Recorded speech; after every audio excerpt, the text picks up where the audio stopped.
ભાવનગરથી આ સમાચાર છે। ભાવનગરની અંદર ડ્રગ્સ ઝડપાયા હોવાની વિગતો હાલ પ્રકાશમાં આવી રહી છે। ભાવનગરના એક વિસ્તારમાંથી ડ્રગ્સ મળી આવ્યા હોવાની ઘટના સામે આવી રહી છે। ભરતનગર વિસ્તારમાંથી આ ડ્રગ્સ છે તેને ઝડપી પાડવામાં સફળતા મેળવવામાં આવી છે।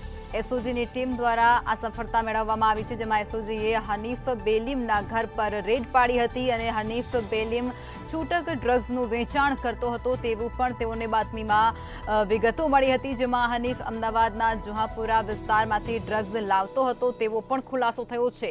ભાવનગરથી આ જાણકારી ભાવનગરના ભરતનગર વિસ્તારમાં ડ્રગ્સ ઝડપાયું છે। ડ્રગ્સનો આરોપી ઝડપાઈ ચૂક્યો છે। એસઓજીની ટીમને મોટી સફળતા મળી છે। એસઓજીની ટીમ દ્વારા બાતમીને આધારે ભરતનગરમાં રેડ પાડવામાં આવી હતી। વધુ વિગતો અમારા સંવાદદાતા હિરેન ચૌહાણ ફોનલાઈન પર આપી રહ્યા છે। હિરેન, ભાવનગરની અંદર ડ્રગ્સ ઝડપાયો છે, એસઓજીની ટીમને મોટી સફળતા મળી છે, શું છે વધુ જાણકારી? જી લખમાં ચોક્કસ કહીએ તો ભાવનગર એસઓજીએ ફરી એક વખત ભાવનગર શહેરના ભરતનગર વિસ્તારમાંથી ડ્રગ્સ ઝડપી પાડ્યું છે।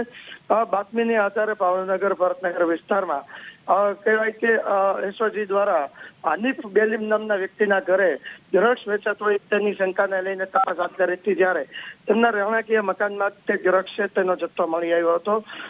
વાત એ છે કે હનીફ બેલીમ છે તેમના ઘરની આજુબાજુમાં 1 કિલોમીટરની અંદર સ્કૂલ કોલેજો આવેલા છે અને આ ડ્રગ્સ તે લાંબા સમયથી વેચતો હતો અને જે હનીફ બેલીમ છે તે અમદાવાદના જુહાપુરા વિસ્તારમાંથી ડ્રગ્સ લાવીને વેચતો હોય તેવી પ્રાથમિક તપાસમાં સામે આવ્યું છે।